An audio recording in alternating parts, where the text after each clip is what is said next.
আমি তো বুঝেই পাই না, আমার তো বুঝে আসে না ঢাকা শহরে মানুষ ইমান নিয়ে কেমন করে চলতে পারে। ঢাকা শহরের রাস্তার মধ্যে মানুষ ইমান নিয়ে কিভাবে হাঁটতে পারে আমার বুঝে আসে না। এখানে মেয়েরা মেয়ে নাই, সব ছেলে হয়ে গেছে। মানে কাপড় চোপড়ের বালাই নাই, মানে কাপড় বলবো যে হুজুর আপনিও দেখছেন নাকি? জি দেখছি। আজীব ব্যাপার, আমি কি চোখ বাসায় নিয়ে ঘুরি নাকি? রাস্তায় যখন আমরা হাঁটি তখন কি চোখ বাসায় নিয়ে ঘুরি নাকি? আর আপনি একদিক থেকে চোখ কোন দিকে ফেরাবেন? এদিকে ওদিকে ফেরাবেন, ওদিকে আরেকটা আছে, ওদিক থেকে এনে ফেরাবেন, ওইদিকে আরো 10টা আছে। কোন দিকে ফেরাবেন? আপনি কি মাথা নিচে করে মাটির দিকে তাকে হাঁটবেন আর গাড়ির সাথে ধাক্কা খাবেন?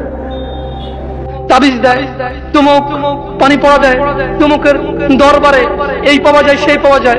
আরে উমুক তুমুক যখন মারা গিয়েছিল নিজের কবরে নিজে যেতে পারেনি, আপনাকে কি দেবে? ইন্না লিল্লাহি ওয়া ইন্না ইলাইহি রাজিউন। আল্লাহর সাথে এত বড় অন্যায়, এত বড় গাদ্দারি করবেন না। এত বড় অন্যায় কথা কখনো বলবেন না।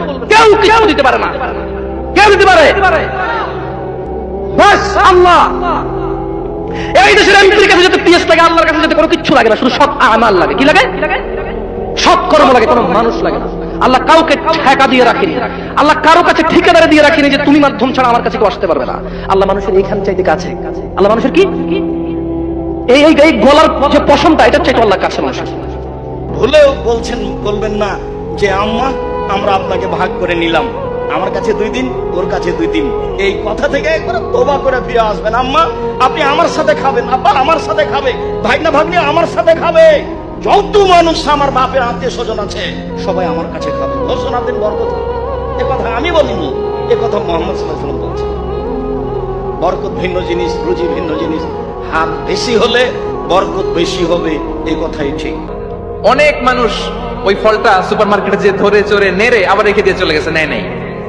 ওইটা সে খাবে না, কারণ ওইটা আপনার রিজিকে লেখা।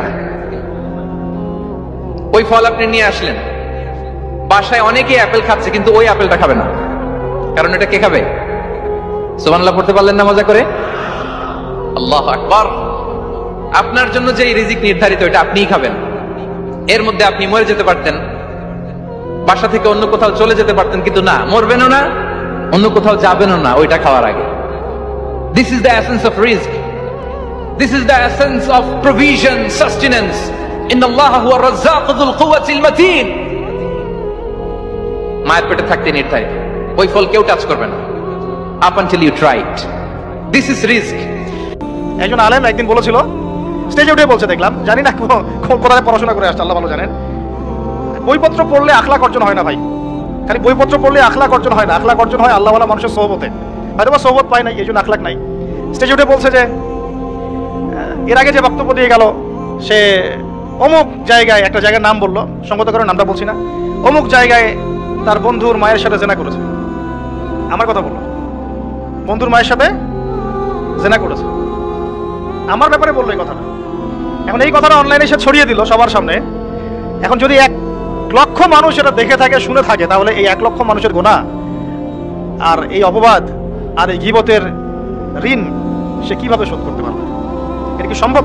এই কথাটাকে ফিরে নেওয়া সম্ভব? আর এই হলো অনলাইন। একটা এক্সাম্পল দিয়ে বোঝালাম, আমার ক্ষেত্রে বোঝালাম, আপনার যদি বুঝতে সুবিধা হয়।